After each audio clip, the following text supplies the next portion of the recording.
Scarlett Holt was never one to believe in ghosts. She was pragmatic, goal-oriented, and uninterested in myths or superstition. Yet, after switching jobs and moving to a new city, she found herself in urgent need of inexpensive housing. A friend gave her the number of a small-time landlord, rumored to have vacant rooms at affordable rates. She arrived by late afternoon, feeling the grit of bus travel and city dust clinging to her clothes. The building, a worn gray structure perched at a dimly lit intersection, looked old but serviceable. A hand-painted sign read "Rooms for rent. Inquire within." Scarlett knocked on the chipped wooden door. After a moment, an older man with sunken cheeks opened up. "Yes? You looking for a room?" he asked, voice raspy. "Yes, I need a place," Scarlett replied, forcing a bright smile. His expression was neutral, eyes flicking over her modest luggage. Without further questions, he motioned her in. Inside, a corridor smelled of old varnish and something faintly acrid, as though rain had seeped through the roof for years. The landlord introduced himself as Mr. Dung.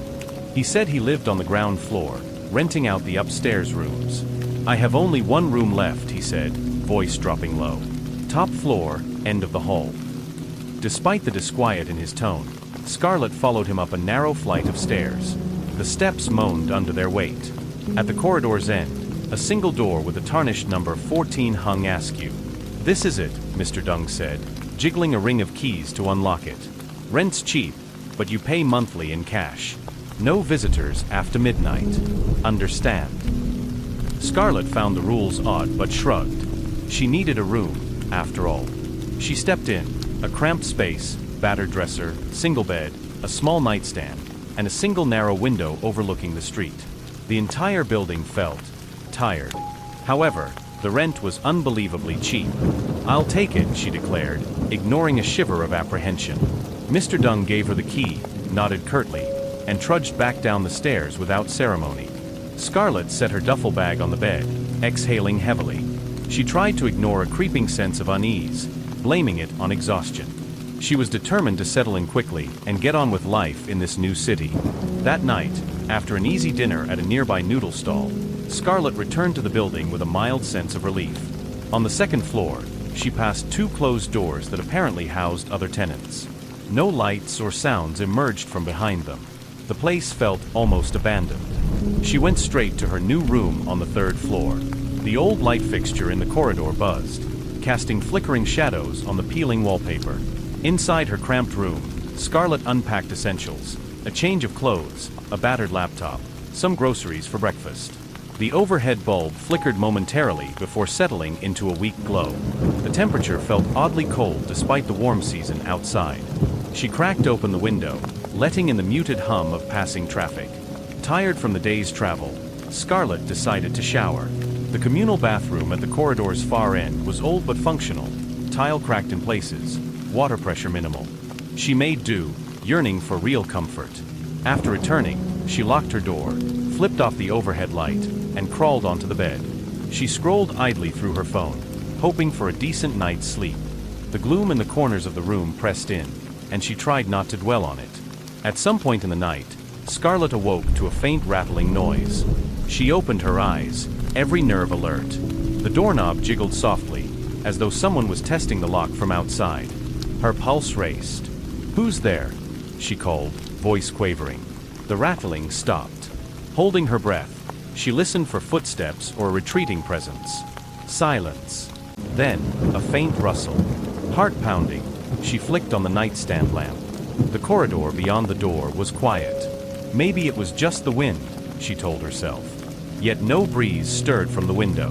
Resolving to mention it to Mr. Dung tomorrow, she dozed off again, unsettled. The following day, Scarlett woke early for her new job orientation, found Mr. Dung sitting at a small table near the front entrance, sipping tea.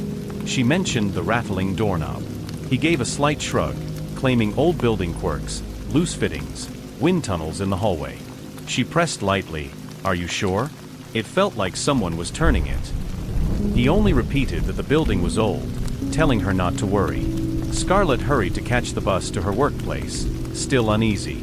After orientation, she spent a long day figuring out the city's layout and returning with groceries.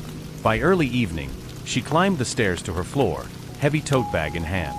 A flicker of movement made her pause at the second floor. Someone or something, crossing the far end of the corridor? She glimpsed what looked like the back of a tall figure drifting into the shadows. She called out, "Hello?" but got no response. Shaking off goosebumps, she continued upstairs. She reasoned it might be another tenant, someone with an odd schedule, or maybe Mr. Dung rummaging around. But a sense of watchfulness nagged at her. The building's hush felt unnatural, as though even everyday sounds had been stifled. Around midnight, unable to sleep, Scarlett left her room to get water from the second-floor kitchenette. She walked softly, not wanting to disturb others. Halfway down the hallway, a sudden chill enveloped her. The air turned thick, her breath hitching. She heard a faint sigh, like a single exhalation from an unseen presence. Heart hammering, she nearly dropped her water bottle, forcing herself to remain calm. She retreated to her room, firmly locking the door behind her. Something about this place felt profoundly wrong. Days passed in a pattern of minor disturbances. Fleeting shadows in the hallway, a sense of being observed, occasional mysterious sounds at odd hours. Scarlett tried ignoring them, focusing on her job's demands. She told no one of her experiences, fearing ridicule, but the tension grew too persistent to dismiss. One evening, she visited a small cafe near her office, seeking quiet. The cafe's owner, an affable older woman, struck up conversation. Scarlett, itching to share her worries, confided in her vaguely about strange occurrences in her lodging. The owner's brow furrowed. "Where exactly do you live?" When Scarlett described the location and the old building with an upstairs corridor, the cafe owner looked grim. "I heard about that place," she murmured. "Some say it's haunted by a family who once lived there, a father, mother, and child who died. I'm not certain of details, but people talk. Tenants come and go quickly."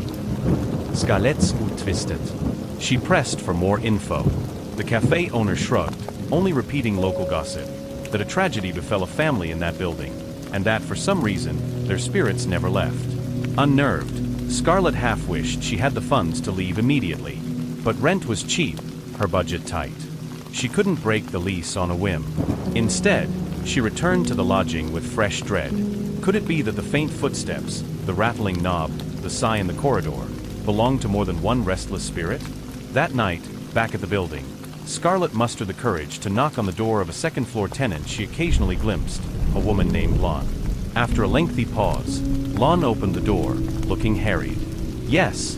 she asked curtly. Scarlett swallowed. "I'm sorry to bother you. Do you notice anything unusual around here? Strange sounds, or..." Lan's eyes flickered in alarm. She stepped into the corridor, glancing about as if worried they'd be overheard. She whispered, "Look, I try not to get involved. But yes, weird things happen on the upper floors. You might want to be careful. Something lurks." Before Scarlett could ask more, Lon retreated, shutting her door with finality. The abrupt conversation left Scarlett more certain than ever that she wasn't imagining things. She climbed to her top-floor room in a swirl of anxiety. The disturbances escalated about a week later. Late one evening, as Scarlett typed on her laptop, footsteps approached from the hallway. Soft, hesitant, then a child's high-pitched giggle. She froze, adrenaline surging. She pressed her ear against the door. Another giggle, then the sound of tiny feet shuffling off. Hand trembling, Scarlett yanked the door open to see an empty hallway. But a chill breeze caressed her face, as if someone had just dashed by. Could this be the ghostly child from the rumored family? She stood silent, heart thrumming. That night, she experienced the worst nightmare, a vision of a small boy, eyes hollow, standing at the foot of her bed.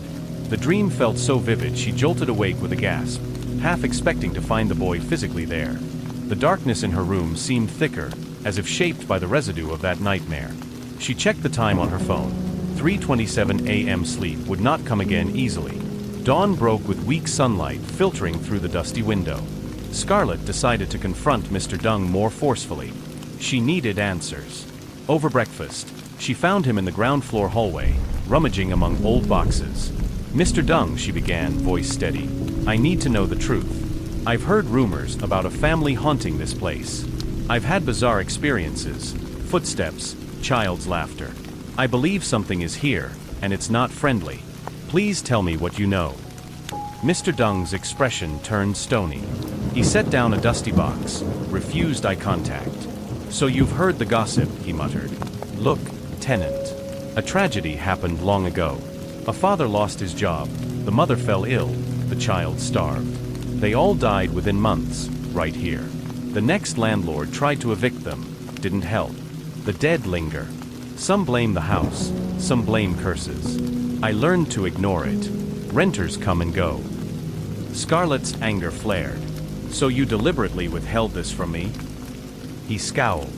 "If I told you, you wouldn't have rented. Besides, they rarely harm anyone, just scaring folks. If you can't handle it, then leave. But no refund on the rent." She gaped in disbelief. This callousness was staggering. "They threatened me, if that's what you call rarely harming. I can't just let them." He cut her off with a dismissive wave. "Do as you like. I can't help you. That's your problem." Furious, Scarlett stomped upstairs, his cold attitude fueling her resolve. She refused to be intimidated, by living or dead. But how to handle a ghostly family? That night, the lights flickered ominously. Scarlett sat on her bed, reading to calm her nerves, a single lamp illuminating the page. Suddenly, a creak of the floorboard. She peered up. In the corner of the room's gloom, a shape coalesced, tall and indistinct, possibly the father figure. She gasped, dropping her book. A deep, raspy whisper emerged. "Why do you stay? This is our home." The figure's outline flickered, revealing the silhouette of a man. Next to him, a smaller shape, maybe the mother. And behind them, something small, like a child peeking from around the adults. Scarlett's mouth went dry. She tried to speak, but a wave of dread pinned her voice in her throat. The father figure loomed forward. "Leave, or we'll make you. This house is ours. You intrude." Gathering her courage, Scarlett stammered, You can't just terrorize people. I'm sorry for what happened to you, but I need a place to live." An angry hiss cut her off. The mother figure's voice rose. "You dare speak of our tragedy? You want us gone? We can do far worse." Then came the child's voice, high and plaintive. "Mommy, I'm hungry. Let's keep her away from here." The father turned, scowling, his ghostly form seeming to ripple with fury. "Get out, or your life is forfeit." In a blink, all three shapes vanished, leaving Scarlett panting, adrenaline surging. She realized these spirits formed a menacing front, bent on ejecting her from their domain. If they had only lingered in sorrow, she might attempt kindness, but their hostility was palpable.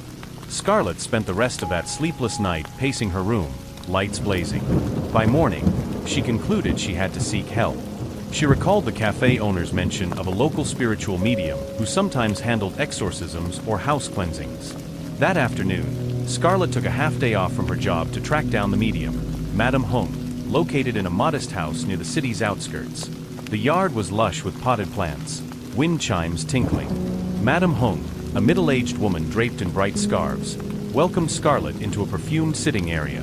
Scarlett recounted everything: the trifling footsteps, the illusions in the corridor, the final confrontation with the family's angry apparitions.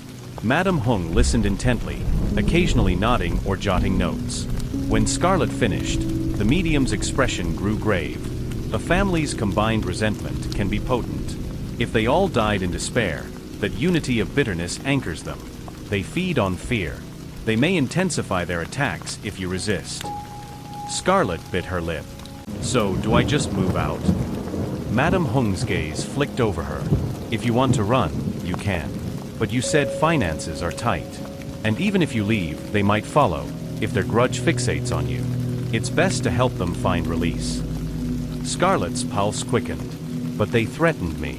They show no sign of wanting release." The medium sighed. Spirits often cling to what they once had, turning malevolent if disturbed. But all is not lost. If you undertake a thorough cleansing ritual, call their names, address their tragedy with compassion, they might relent. Or they might escalate. Are you prepared? Scarlett trembled but nodded. "I can't keep living in terror. I'll do it." They set an appointment for Madame Hung to come to the house in 2 days, to perform a ritual that would attempt to guide the family's spirits away. Until then, Madame Hung gave Scarlet a small talisman for personal protection. News travels fast in old, claustrophobic buildings. By the next day, Mr. Dung cornered Scarlet. He'd gotten wind she was bringing a medium. Furious, he spat, "Don't stir them up worse. I told you to ignore them." Scarlet bristled. "They threatened me, threatened my life. I can't just ignore that." Mr. Dung's face reddened. "If you cause more trouble, you must handle the consequences. Don't blame me if something violent happens." Scarlet marched off, refusing to argue. She realized Mr. Dung had tolerated this haunting for who knows how long. Perhaps the family spirits never attacked him personally, but her confrontation had triggered something deeper. That evening, the entire building seemed to brood in ominous silence.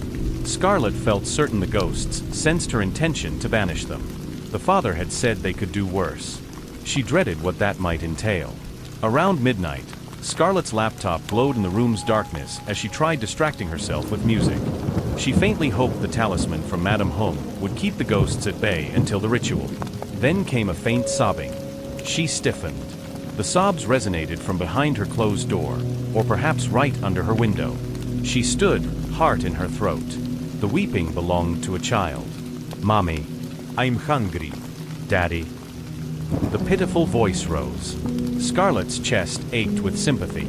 Slowly, she cracked open the door. No one in the corridor. Yet the sobbing drifted around her like an echo. Gathering nerve, she whispered, "Hey, are you there? I'm not here to hurt you." Suddenly, the child's shape flickered into view in the hall. A small boy in tattered clothes, face streaked with spectral tears. He turned sorrowful eyes on her, sniffling. "They're mad at you. They want you gone." Scarlet's fear mingled with pity.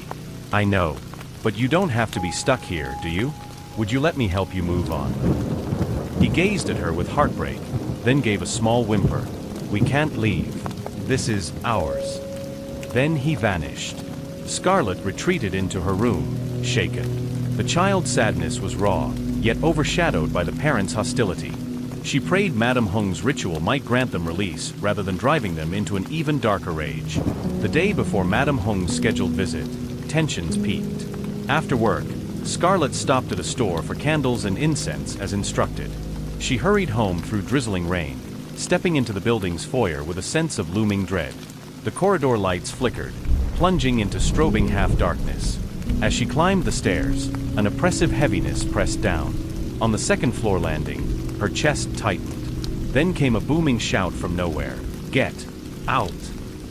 The voice reverberated off the walls. She staggered, nearly dropping her bag. Another voice hissed, "You defy us? You side with outsiders to banish us? Then we'll banish you from life." She glimpsed swirling shapes, shadows forming a man's tall outline, the mother's slight figure behind him, the child cowering at their feet. The father's eyes glowed malevolently. "We claim your breath." A cold gust slammed Scarlet backward. She tumbled against the banister, knees scraping. The mother glided forward, hand outstretched, nails elongated into unnatural claws. A ragged shriek erupted from her. The child's small whimpers sounded behind them, repeating, "I'm sorry. I'm sorry." Scarlet's mind spun with terror. She clutched the bag containing the protective talisman, croaking out, "Stop. I'm not your enemy." But the father bellowed, "Your meddling ends tonight." Searing pain ripped across Scarlet's arm, phantom claws from the mother's hand. She screamed, stumbling up the last flight of stairs to her room, fumbling with the door lock. Some unseen force tried to yank it from her grip. The father's roar shook the corridor. Finally, she managed to fling herself inside and slam the door, sliding the deadbolt home. Slumped against the door, trembling, she felt warm liquid on her forearm. To her horror, 3 faint scratch marks marred her skin. The spirits had physically harmed her. She realized they had grown dangerously powerful. Gasping with panic, Scarlet rummaged for her phone. The scratch burned. She dialed Madame Hung's number, nearly dropping the phone from trembling fingers. It rang several times before the medium's calm voice answered. Between ragged breaths, Scarlet explained the violent attack. Madame Hung's tone sharpened. "They're responding to fear and their sense of ownership. We can't wait for tomorrow. The longer we delay, the more harm they can cause." Can you come tonight? Scarlet pleaded, tears in her voice. A pause, then a resolute sigh. I'll gather my items and come at once. Resist them if they appear. Keep your talisman close. Scarlet nodded, thanking her, then ended the call. She stared at the battered door, half expecting it to blast open. Outside, the corridor was silent. Yet she felt them lingering. Over the next half hour, every minute felt endless. She clutched the talisman, pacing, feeling the cold draft swirl along the floor. Occasionally, faint footsteps or moaning vibrated from the hallway. She prayed for Madame Hong's arrival. At last, past midnight, a knock at the main entrance echoed below. Hoping it was Madame Hong, Scarlet forced herself to leave her room. The corridor's gloom pressed in. She carefully descended to the foyer, flipping on the overhead light which flickered ominously. She opened the door to find Madame Hong, drenched from the drizzle, carrying a small crate of ritual supplies. Next to her stood a younger assistant. Let us begin. Show us to your room, Madame Hong said quietly. Scarlet led them upstairs. The assistant set the crate on the floor. It contained candles, joss sticks, a small bell, vials of water. Madame Hong surveyed the hallway. They're near, she whispered. Keep your courage. Ms. Thursday's door cracked open on the second floor. She peeked out, eyes wide, but said nothing. Clearly frightened, Ms. Thursday retreated back inside, leaving the medium to handle matters. They decided to do the ritual in the corridor outside Scarlet's room, the apparent hotspot of recent attacks. Madame Hong's assistant arranged candles in a semicircle, placed a small iron bowl in the center. Madame Hong lit several sticks of incense, handing one to Scarlet. First, we call them forth, Madame Hong instructed. We must acknowledge their existence, name their tragedy if possible, then open a path for them to relinquish their hold. The corridor light overhead flickered wildly. Madame Hong began a low rhythmic chant in Vietnamese. The assistant softly rang a small bell in time. Scarlet felt the hair on her arms rise, electricity saturating the air. She inhaled to steady herself, glancing at the corridor's gloom. If the spirits appeared, at least there was a prepared ceremony. As the chanting rose, Madame Hong gestured for Scarlet to step forward with her talisman. Speak from your heart, the medium urged. Invite them to speak, but do not show fear. Swallowing, Scarlet raised the incense. I know you are here, a mother, father, and child. I'm sorry for what you suffered. Please accept our prayers, find peace, and move on. This building is no longer your prison. You can rest, you can be free. A sudden gust snuffed out half the candles. Shadows rippled at the far end of the hall, forming the distinct silhouettes of three figures: the father, tall and intimidating, the mother, an emaciated shape, and the child, smaller, hugging her leg. Madame Hong and her assistant tensed. The father boomed, voice echoing with supernatural resonance. You cannot send us away. This is ours, we died here. We remain. The mother hissed, we do not need your pity. We have each other, and we have the power to drive you out. The child whimpered, clinging to the mother's side. Despite his parents' hostility, the boy looked frightened. He turned his mournful eyes to Scarlet, as if torn between longing and loyalty. Madame Hong raised her arms, chanting faster. A swirl of incense smoke coiled around them. Listen, lost souls. You're bound by your own anger. Let go. Release your suffering. Let the child be freed from your hatred. The father howled, stepping forward, spectral limbs contorting.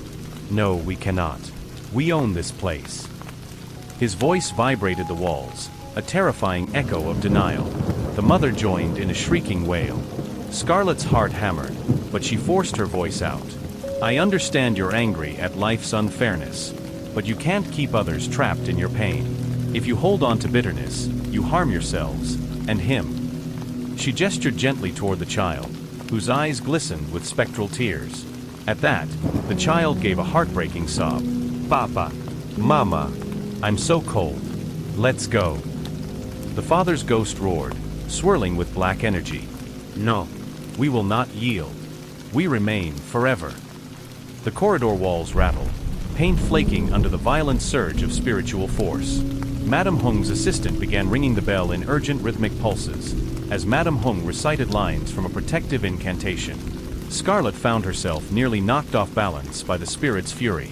The mother's figure lunged with outstretched arms, her face a mask of anguish. She let out a keening moan. Smoke from the incense whirled, forming a barrier that halted her approach by inches. "Please," Scarlet shouted over the din, her voice trembling but sincere. "Don't keep the boy chained to your anger. He deserves rest." For a moment, the mother's eyes flickered with confusion, as though recalling maternal instincts. She half-turned to her child. The father, however, would not relent. He advanced again, flickers of malevolent energy crackling around him. "We claim vengeance on the living. None shall dwell in our domain." Madame Hung's chanting peaked. She sprinkled water from a small vial, each droplet shimmering midair before evaporating. When the droplets touched the father's shape, he hissed in pain, rearing back. The mother likewise shrieked. The child cowered, uncertain whether to cling to them or run toward the chanting circle. The swirl of supernatural tension reached a crescendo. Madame Hung beckoned the child with open arms, calling him "Little one, let go of your parents' wrath. You can ascend. Let me guide you." Scarlet added softly, "It's okay. You don't have to be bound to them in bitterness." She extended a trembling hand. Torn, the child flickered, his gaze shifting from father to mother. The father spat, "No. We remain a family." The mother, eyes awash in sorrow, seemed uncertain. Finally, the boy took a trembling step forward, stepping outside the father's swirling aura. Tears glistened in his spectral eyes. "Papa, Mama, I can't stay in the cold anymore," he murmured, voice quavering. The father roared in rage, lunging for the child's arm. But the mother's ghost, tears rolling down her face, blocked him. In that moment, mother and father locked gazes in a silent agony. The mother realized the child's torment was as real as their own. A rending cry tore from the father, equal parts fury and heartbreak. He lunged again, but the mother clutched at his arm. "Stop," she cried. "We can't drag him further into this darkness. Let him go." Caught in a final struggle, the father flailed, refusing to let go of his bitterness. Meanwhile, the mother's resolve wavered between clinging to him and wanting to free the child. Madame Hung, chanting swiftly, seized the opportunity. She directed the assistant to place special talismans at the corners of the corridor, forming a containment zone. Scarlet steadied herself, stepping forward. Her voice shook but carried determination. "Let the boy go, or you will lose him forever. Clinging to anger only brings more suffering." A pulse of energy crackled across the floor. The father, overshadowed by a swirling darkness, howled one final time. The mother cried out, "My son!"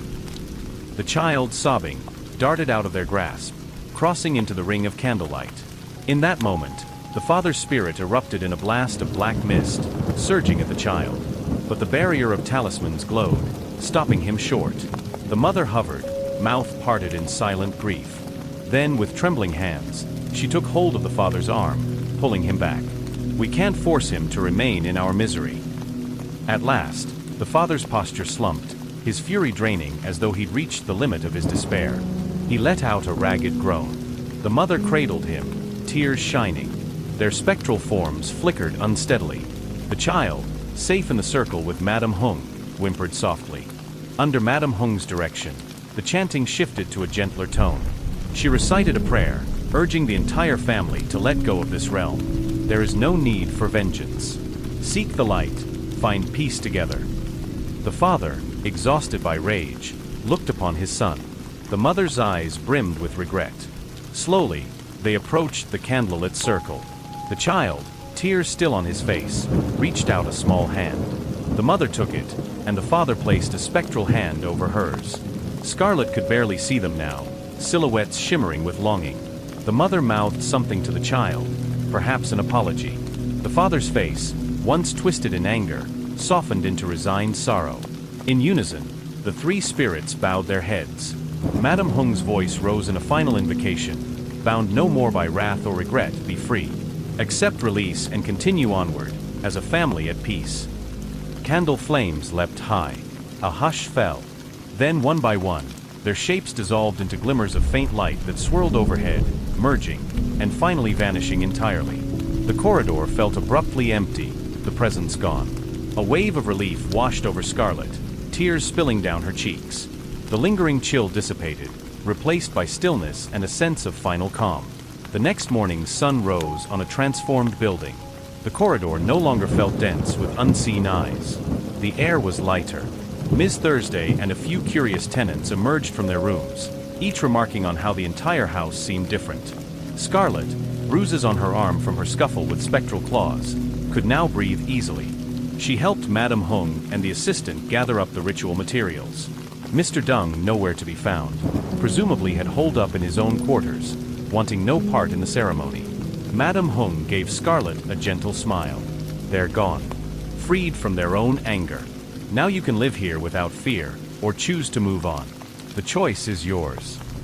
Scarlett looked around, a fragile smile forming. She felt a mix of exhaustion and triumph. She offered heartfelt gratitude to Madame Hung, who simply nodded, repeating, "It was your courage that helped them see reason. I only showed the path." Though Scarlett originally intended to leave, she recognized now she no longer had to. The father, mother, and child ghost that once threatened her had found release. She lingered in the corridor, recalling the final moment, a flicker of acceptance in the father's eyes, the mother's tears, the child's relief. They had, in a twisted sense, just wanted to protect what they saw as theirs. Life in the old building resumed, unburdened by shadowy footsteps, malicious voices, or trembling doorknobs. Ms. Thursday remained grateful to Scarlett for her perseverance. The other tenants dared once more to use the corridors at night without dread. And for Scarlett, though the scratch wounds on her arm still stung, she felt stronger, having stood firm against a haunting family's wrath. Late that evening, she quietly tidied her top-floor room, smiling at the unremarkable silence. She opened the window, letting in the city's night breeze. Down on the street, a few lights glimmered. She exhaled, content. In her heart, she whispered a final farewell to the family that once threatened her life, wishing them peace in the realm beyond. No longer bound by fear, she had found her place, and ironically, within the very walls they had tried to force her from. In the hush that followed, the old building's gloom felt no longer menacing, but simply the hush of a settled night. And for the first time since moving in, Scarlett slept without a single nightmare. She knew the memory of that haunting family would remain, but so too would the lesson that compassion could pierce even the darkest rage, guiding lost souls home.